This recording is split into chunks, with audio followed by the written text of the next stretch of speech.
Morning న్యూస్కి స్వాగతం. Ashok sir Ashoka TV పేరుతో మార్నింగ్ న్యూస్ని నిర్వహించడం జరుగుతూ ఉంది. News analysis, subject analysis, current affairs లాంటి ఎన్నో అంశాలపైన అశోక టీవీ మార్నింగ్ న్యూస్ని అందజేస్తూ ఉంది. ఇప్పటి వరకు అశోక టీవీని సబ్స్క్రైబ్ చేసుకున్న వాళ్ళు సబ్స్క్రైబ్ చేసుకునే ఒక ప్రయత్నం చేయండి.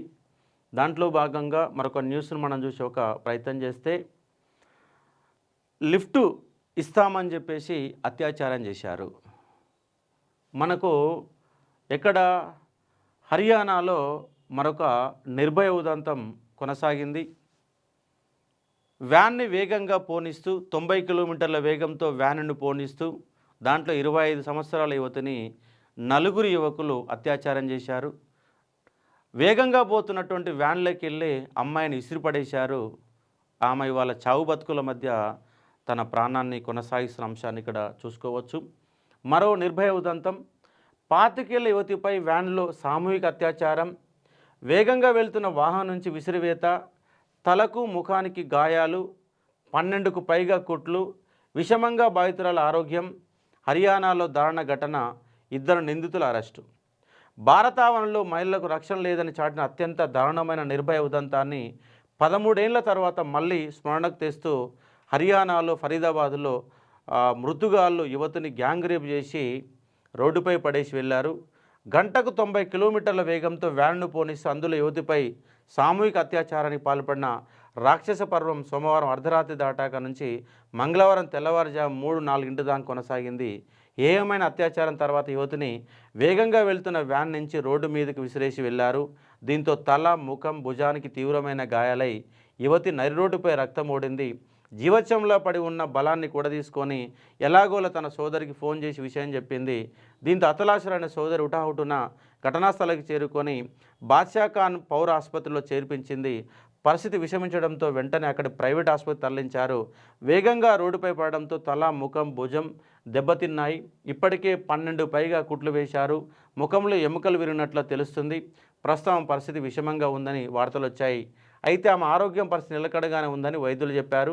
మెరుగైన చికిత్స కోసం ఢిల్లీకి తరలించాలని సూచించారు. విషయం తెలుసుకున్న హర్యానా పోలీసులు రంగంలో దిగి ఇంతటి దారుణాన్ని పాల్పడిన మృగాలను అరెస్ట్ చేశారు.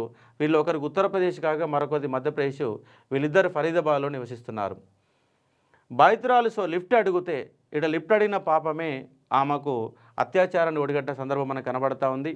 బాధితురాలి సోదరి ఫరీదాబాద్ పోలీసు వెల్లడించిన వివరాల ప్రకారం 25 ఏళ్ల బాధితురాలు వైవాహిక జీవితంలో సమస్యల కారణంగా ఫరీదాబాద్లోని తల్లిదండ్రులు సోదరితో కలిసి ఒకే ఇంట్లో ఉంటుంది. సోమవారం రాత్రి 8:30 గంటలప్పుడు తల్లితో గొడవపడి సెక్టార్ 23 పరిధిలో తన స్నేహితురాలు ఇంటికి వెళ్ళింది. రాత్రి కాస్తంత ఆలస్యమయ్యాక ఇంటికి తిరిగి వచ్చేటప్పుడు న్యూ ఇండస్ట్రియల్ టౌన్షిప్ 2 వరకు ఆటోలో వచ్చింది. అక్కడి నుంచి నడుచుకుంటూ మెట్రో చౌక్కు చేరుకుంది. అక్కడి నుంచి ప్రజా రవాణా బస్సులు ఇంటికి వెళ్లేందుకు రోడ్డు మీద ఎదురు చూస్తుంది. అదే సమయంలో అటుగా వ్యాన్లో వచ్చిన 2 నిందితులు తాము కూడా అదే కళ్యాణ్పూర్కి వెళ్తున్నామని నమ్మబలికారు. లిఫ్ట్ ఇస్తామని చెప్పి వ్యాన్లో ఎక్కించుకున్నారు. బాధితురాలి గమ్యస్థానంలో దిగబెట్టకుండా వేరే మార్గంలో గురుగ్రామ్ సిటీ వైపు వ్యాన్ను పోనిచ్చారు. కదులుతున్న వ్యాన్లోని 2 ఆమెను గ్యాంగ్ రేప్ చేశారు.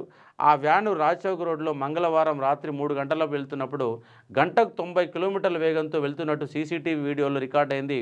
రేప్ చేశాక ఆమెను నిర్మాషంగా ఉన్న మూలా హోటల్ వద్ద రహదారిపై విసిరేసి వెళ్లారు. కాపాడమంటూ సాయం కోసం దిక్కులు పికటెళ్లేలా అరిచిన అర్ధరాత్రి రోడ్లు నిర్మాషంగా ఉండడం, దట్టంగా కమ్ముకున్న పొగమంచులో ఒక్కరు స్పందించలేదని బాధితురాలు సోదరి చెప్పినట్టు తెలుస్తుంది. గాయాల పాలన యువతి ఎలాగోలా తన సోదరికి ఫోన్ చేయడంతో ఆమె వచ్చి ఆసుపత్రిలో చేర్పించింది. సోదరి ఇచ్చిన ఫిర్యాదుతో కొత్వాలీ పోలీస్ స్టేషన్లో ఎఫ్ఐఆర్ నమోదు చేసిన పోలీసులు వెంటనే నిందితుల కోసం వేట మొదలుపెట్టి 2 బుధవారం మధ్యాహ్నం అరెస్ట్ చేసి సిటీ కోర్టులో ప్రవేశపెట్టారు. జడ్జి 2 జ్యుడిషియల్ కస్టడీకి తరలిస్తూ ఆదేశాలు ఇచ్చారు. నేరాన్ని నిందితులు 2 జడ్జి అంగీకరించినట్టు తెలుస్తుంది. ఐడెంటిఫికేషన్ పరేడ్ నిర్వహించేదాకా నిందితుల వివరాలను వెల్లడించబోము. తీవ్ర గాయాల కారణంగా బాధితుల ఆసుపత్రిలో వాంగ్మూలం ఇచ్చే పరిస్థితిలో లేదని ఫరీదాబాద్ పోలీసులు ప్రజా సంబంధాల అధికారి యశ్పాల్ యాదవ్ బుధవారం మీడియాతో చెప్పారు. దారుణ ఉదంతంలో కీలకంగా మారిన వ్యానును మారుతి సుజుకి ఎక్కువగా గుర్తించారు. దాన్ని పోలీసులు స్వాధీనం చేసుకున్నారు. ఫోరెన్సిక్స్ బృందాలు వ్యాన్ నుంచి బలమైన సాక్ష్యాధారాలు సేకరించే పనిలో పడ్డారు. భారతీయ న్యాయ సంహితలో 71 క్లాజ్ 1 యువతిపై గ్యాంగ్ రేపు, 351(3) నేరపూరిత లైంగిక దాడి, 3 క్లాస్ 5 మూకమ్మడి దురుద్దేశం సెక్షన్ల కింద కేసు నమోదు చేశారు. బాధితురాలికి 3 పిల్లలున్నారు.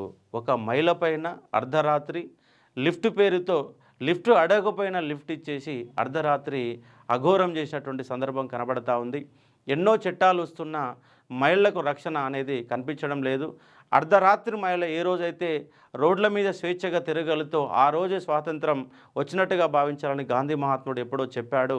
కానీ ఆ స్వాతంత్రం భారతదేశంలోని మహిళలకు వచ్చిందంటే రాలేదన్న అంశాన్ని ఇక్కడ మీరు అర్థం చేసుకునే ఒక ప్రయత్నం చేయవచ్చు. కాబట్టి ప్రజా రవాణా బస్సు ఇన్ టైంలో కనుక వచ్చి ఉంటే ఈ యొక్క అత్యాచారం అనేది ఆగిపోయేదేమో అనిపిస్తూ ఉంది. కాబట్టి లిఫ్ట్ ఇస్తామని చెప్పి ఆమెను అదే ప్రాంతం వెళ్తున్నామని చెప్పేసి అత్యాచారం చేయడం, చివరికి ఆమె చావు అంచుల దాకా తీసుకుపోయిన దుర్మార్గమైన ఒక పరిస్థితి కనబడతా ఉంది. ఇలాంటి వాటిపైన నిందితుల కఠినమైనటువంటి ఉరిశిక్ష లాంటి ఒకరికో ఇద్దరికో 10 మందికో కనుక వేస్తే ఇలాంటి దుర్మార్గమైనటువంటి చర్యలు తగ్గుతాయని చెప్పేసి మనం భావించే ఒక ప్రయత్నం చేయవచ్చు. Thank you.